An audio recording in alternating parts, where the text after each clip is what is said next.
Hello.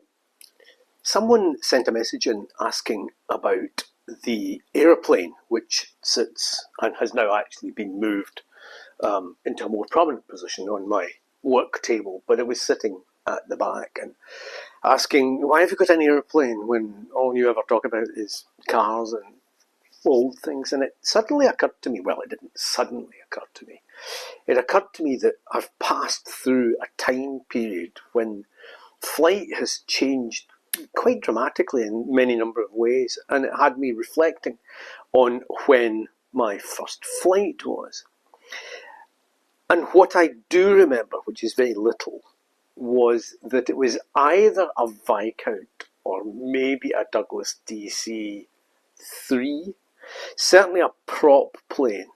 The Viscount would have had 4 props and a DC-3 would have been 2. And my mind is kind of favouring the DC-3 because I have a vague recollection of getting onto the aeroplane and having to walk uphill to get to the seat. So that would concur with a DC-3, which was always kind of nose up and tail down. And the reason I don't remember very much about it is because I'm 70 now, and this must have been when I was about 4 or 5, and was taken on a family holiday to the island of Islay, off the west coast of Scotland. And I have another story about Islay, which I'll get to later.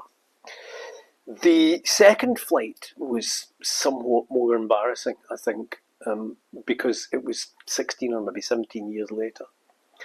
I had won a driving competition in Glasgow, and the prize was 2 tickets on British Airways to, I think, anywhere you like in the UK. It may have been further afield, but I think it was the UK. And I chose, bizarrely, to take a pal of mine from college and myself off to London, not for the expected weekend or tour of the sights, but to go to Earl's Court and wander round the commercial vehicle show. I know it sounds really nerdy now, but at that time I was studying graphics and I was doing a lot of corporate identity work, and I really enjoyed doing the corporate identity on vehicles. So I thought, here is an opportunity to go and get brochures and pictures of vehicles that I can then adapt into projects for corporate identities. Anyway, we did that. The embarrassing part about it was that in the excitement, I suppose we must have been like 2 naughty schoolboys. And I was tapped on the shoulder and asked to settle down. Have you never been on a plane before? Because I think we were a bit boisterous and maybe leaning across to look out the window and bouncing the seat and generally being silly, as you do when you're 19 or 20 or 21. But fortunately, that was the last of my embarrassing experiences, and I could and would have, had I been sharper of wit, say, yes, I actually have been on an aeroplane before, but I don't remember it because I was 4. So you can understand my excitement. I made some notes and try and do this in some kind of chronological order. I think the next thing was back and forward from Glasgow to Ireland quite a bit. I used to do later in life, once I was working in an advertising agency and doing marketing and design stuff, I used to do work for the SAAB dealerships, and we did SAAB stuff for Scotland, the north of England, and in Ireland. And I used to have to go over to Ireland and help set up things like economy drives or for the press or motor show stands or that kind of thing. And it was the time of the sort of proper introduction of turbocharging in a normal sense, of a passenger car rather than something that was, motorsport based. And we were involved with the launching of the SAAB 99, which was just a terrific idea of a thing. Absolutely impossible to drive. Turbo lag like you wouldn't believe. Press the accelerator. And then it would get you. You sort of be, I wonder why nothing has happened for a few seconds. So that was the next load of flights. I think they were Aer Lingus back and forward across the Irish Sea from Glasgow. Fairly straightforward, I think. After that, there were various other things. I went paragliding, which is not quite an aeroplane, but a pal of mine had a paraglider, and normally if you go paragliding, you do it in the water, because if you get it wrong and you land, it's a bit less sore. But we were doing it from the back of a Land Rover in a field, and you had to get the Land Rover up to a sufficient speed, so it was pretty bouncy for the driver to keep the paraglider moving, and then flying round in a circle and steering the paraglider carefully so that you didn't land either in a forest, which would have been very painful, or on a train on the railway line, which would have ended up taking you the other way. But the thing that I remember most about paragliding was the smell in the car, because every time I flew, I would always land with my feet going like a Tom and Jerry cartoon, so that you were starting to run before you landed. And I would always land with my first foot in a cow pat. So by the time you got out of the paraglider and wiped your foot off the grass, it was never really enough. And the car always went home absolutely stinking. I don't really know now why we did it. I suppose we were young and rather foolish. The 747 jumbo jets back and forward to the Middle East were interesting, and I remember that sort of first arrival, getting off the plane at Dhahran Airport, looking round, seeing the two of the four engines, and thinking, aha, that's why it's so hot. And then as you walk down the steps, it got hotter and hotter, and you realised that the two engines were actually sucking air across you and making a draft. And when you were out of that draft, it was absolutely stink hot and humid. And my first 6 months in Saudi Arabia was spent either at work or sleeping. I don't think I did anything else. It was just so debilitating. Coming out of Scotland with, the summer being a Wednesday afternoon in August for an hour, if you were lucky, to full-on summer heat every day, every month, was a big sort of jarring experience for me. So much so that now, 45 years on, I can't cope with the cold in Scotland anymore. We used to do, whilst in Saudi Arabia, we used to do visa runs to Bahrain, and they were on a Fokker friendship. The time that it took you to get from the house, or the flat, to the airport was longer than the time you were actually spent in the air.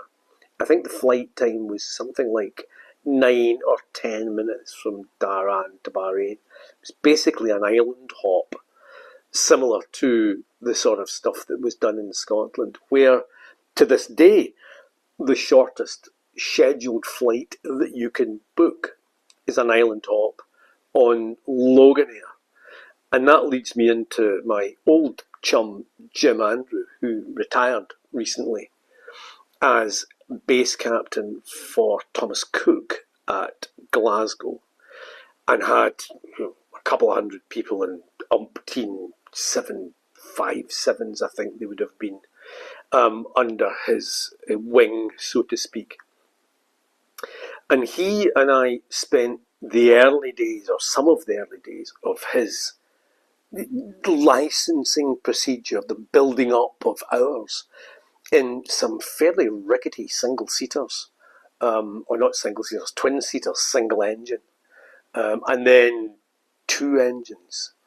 And Jim used to do the post-run, and he would do the Flying Doctor around the islands as well, and these island hops that would land on beaches. I remember one day he took me through the Lagan Air hangar, Lagan Air being that small private operator that was based in Glasgow and did all of the north and the mail run down to, I think, probably Manchester.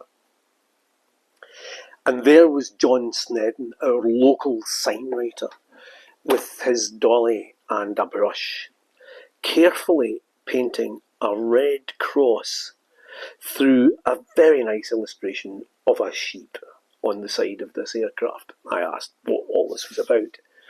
And it seems that on one of those island hops, this particular aircraft had run along the grass strip, I think on Mull, and had reached the point of no return. So not quite high enough speed to get the nose up, but too fast to actually slow the thing down before you got to the wall at the end. When a sheep ran out and basically took the nose wheel off the aircraft, which then nosedived. So they'd helicoptered the fuselage out, got it back to Glasgow, got it all fixed, and before it went back into service, John Snedden was called in to mark the dead sheep that the aircraft had taken out, along with the lightning strikes that were already hand-painted onto the fuselage. I don't think that would happen today, but it was all part of the fun.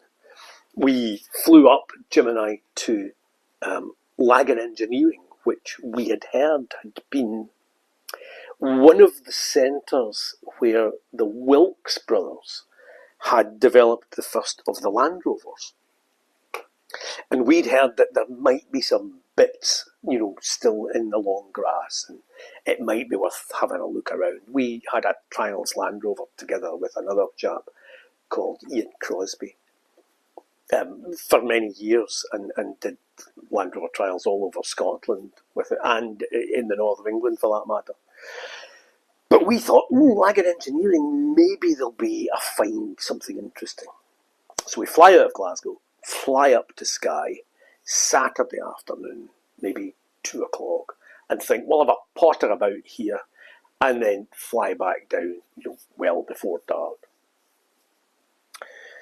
We fly into the airport on Islay, which I think was called Portree, can't remember exactly. And we land, and then we taxi all the way back up to what is essentially a Nissan hut, and this is air traffic control Skye. And there's a couple of guys in there, and they've seen things on their radars, and they've talked to people on their radios, but they haven't seen another human being all day. So, come away in, boys, and what are you doing? What's bringing you up here today? Have a cup of tea. So we go in and chalk the plane. We go in, have a cup of tea and a penguin biscuit, which I curiously remember. And then we say, well, we'll go and get on with what are you going to do? Well, we're going to go, and we explained why we'd come up. And they said, and when were you thinking about flying back down to Glasgow? And we said, I don't know, 5:30, 6 o'clock, just well before dark, but it's 45 minutes back, it shouldn't. Right, that late. And we said, well, is there a problem? Well, no, not really. It's just that generally on a Saturday, we knock off here at about 4:30. And we said, all right, well, we've got an hour. We'll have a quick look. We'll come back. And no, don't mind that at all, boys. Just enjoy yourselves here on the island. You'll love it. And they said, just do us a favour. I said, what's that? He said, before you take off again, just have a good look round and make sure this guy's quiet. I don't even know if that would happen today. I mean, this is 40 odd years ago, so changed days.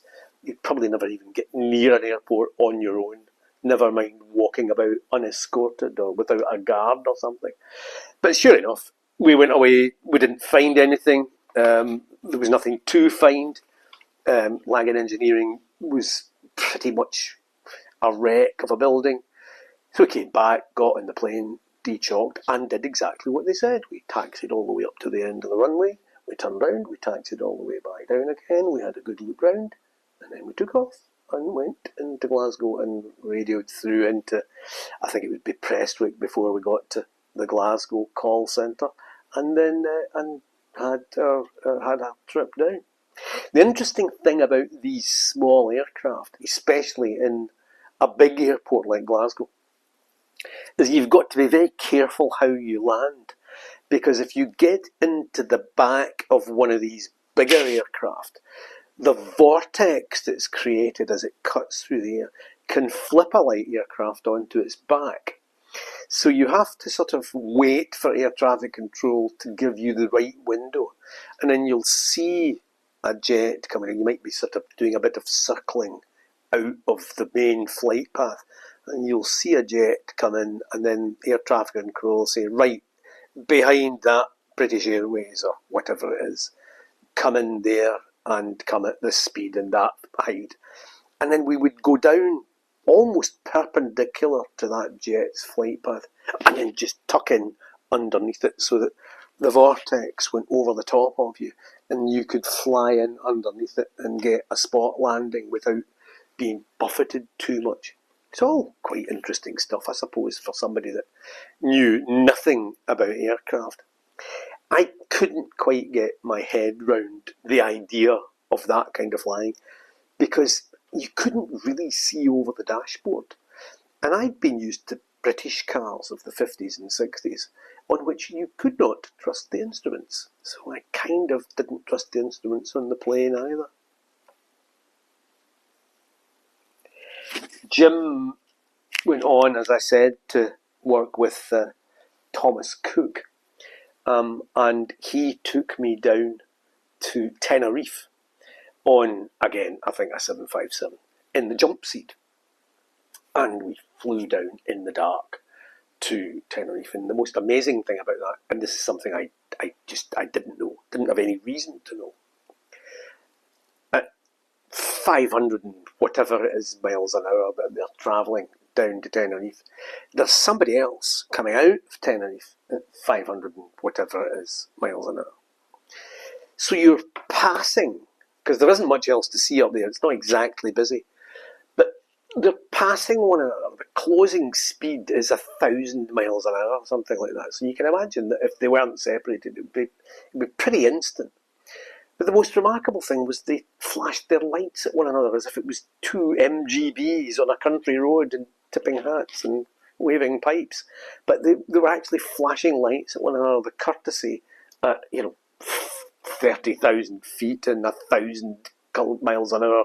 Closing speed was just quite amazing. We flew down there, had a walk around the plane, kicked the tyres, got back on, took a load of holidaymakers back up, and that was it. But that was quite an interesting experience in itself. I don't think people get into jump seats anymore. I just don't think that's something that's done. We were back in Islay shortly after that. My pal Ian, who shared the Trials Land Rover with us, his dad was base captain at Glasgow for British Airways and had been Scottish Airways and had all sorts of mad stories to tell before there were even uniforms, and they were still flying cloth-bodied aircraft after the Second World War. But his retirement party involved taking two Viscounts back up to Islay and coaching us to the Bowmore distillery, where we had samples of an 84-year-old whisky, which was like a silk stocking. I have never tasted anything as smooth in my life. But it was a brilliant retirement party. Flew back down again and into, I think it was the Normandy Hotel, which was the nearest hotel to the airport, for a dinner and quite a lot more to drink. That was quite an experience for somebody who was, 22, 23, something like that. I think it was before I came out to the Middle East, or it may have been on one of my hops back. I'm not really sure. Again, that was quite a long time ago. I've done some helicopter trips here. I've been out over the desert looking for places to mount events. I've been over the coast here to see places that now are unrecognisable with the amount of building work that's going on in Dubai. I had to fly over and review an exercise that I'd been involved in, which was to build the Marlborough Desert Challenge Super Special Stage and the second Gulf 4x4 and off-road exhibition at the Dubai Marine Club. And that was next to a very large hole in the ground, which was kind of like a sinkhole for water to be accumulated should it come off the highways. That's now Dubai Marina, and you can look that up. It's almost unrecognisable. But I was in the helicopter round about that. And then one year I brought my mother out for a trip, and I booked what was then euphemistically known as a helicopter lunch. So I took one of my guys from the office and his wife and my mother in the helicopter. And you went to the aviation club and you got into the helicopter and it flew around the city for 10 minutes and came back down, then you had lunch. And I think there must be lore in amongst helicopter drivers that there is, in the same way as Ian Crosby's dad had in the early days of Scottish aviation. And that is, if you get somebody new, you make out that maybe you're new as well. So my mother, who's slightly frightened of heights, is in a helicopter for the first time, and she's got the cans on, and the pilot's got the cans on, and he gets the thing to its sort of hovering point just above the fence. And before he sticks the stick forward into the nosedive that will take the helicopter out and up into the sky, he turns to my mother and he says, "Have you ever been on a helicopter before?" She's like, "No." And he says, "Neither have I," and throws the stick forward. I'm sure that's just part of helicopter pilots' lore. I did a one-time London to Birmingham flight on a Shorts 360, which is the kind of sky van. It's like a flying shoebox. It's got a wing at the back and two wings that kind of run across the top of it. Slightly pointy, but not much of the way of aerodynamics, and two bacon slicers high mounted on the wing. I got onto that, and the pilot got on, and the co-pilot got on, and the girl had got us all seated in the sliding door, and they went, cranked the engines up, and then I got a tap on the shoulder. "Mr. Martin?" "Yes." "The captain wonders if you would just like to sit on the other side of the aircraft. It'll just save him having to do too much trimming when we take off. It's a bit windy." And I'm thinking, I don't know if I want to sit on this aircraft at all. It was otherwise a fairly uneventful flight, and I didn't do a repeat because the flight was to pick up a new Land Rover for a long-term road test whilst I was on holiday, and then I brought it back with other vehicles and we drove back to Scotland after that. So I was never on a short sky van again. I don't even know if they still fly. I imagine they do. They were pretty useful in terms of a small cargo plane. And I think they would take 36 on a full passenger configuration. But I don't think there were more than 20 seats on the one that I was on. Again, a long time ago. Masses of flights in and out of Dubai, on all sorts of trips to all sorts of places, on rallies, on press junkets, on motor car testing, on site visits around this region, a few of the stands, North Africa, all that sort of stuff. The one thing that I regret not having anymore goes back to an earlier video when I talked about Kuwait. I had an invitation letter, a ticket, a set of instructions, a menu, a security lanyard, and various bits of paper toot for the second flight on Emirates Airline, which is 40 years old this year. Now, I don't remember whether it was the second actual flight or the first flight on the second day, but it was something like that. It was very early. No branding other than on the paperwork and the ticket stubs and that kind of thing. Everything else was Pakistan International Airlines, who Emirates had leased the plane from, had leased the crew from, and were still in their uniforms, all of that sort of stuff. Nothing had been sorted. Emirates now runs the largest fleet of 380 Airbuses in the world, the double-deckers. And it's a staggering operation. But to think back to that 40 years ago when it was just at the fledgling, if you'll excuse the pun, stage. And I had all of this stuff, and I kept it all. And then I got it mounted up in a nice frame, and a little box frame with all the stuff inside it all glued on, and a little bit of a legend on the bottom, framed it all and had it glass sealed. And of course, it, along with lots and lots of other stuff, went into the container that I shipped from here in June, or maybe May of 1990, and which ended up in Shoebox port in Kuwait in August of 1990 when the Iraqis invaded.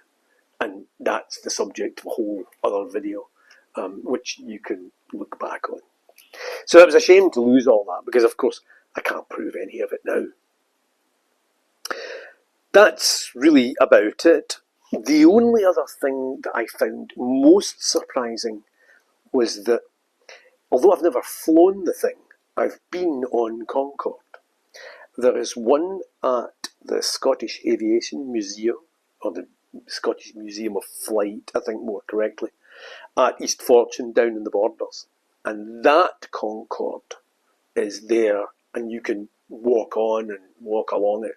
It's tiny and very, very claustrophobic, but the most remarkable thing about it is that in all of that time from, let me just see, I think that would have been late 60s, something like that, when Concorde first started. And I think that particular Concorde probably stopped flying maybe in the mid-70s. But the galley equipment, which anyone who's been on an airplane will have seen, it's the trolley that gets wheeled up and down with the food and drink on it. That galley equipment is exactly the same now on a brand new 380 as it was on the Concorde all those years ago. There has never been any development in any of that storage activity at all.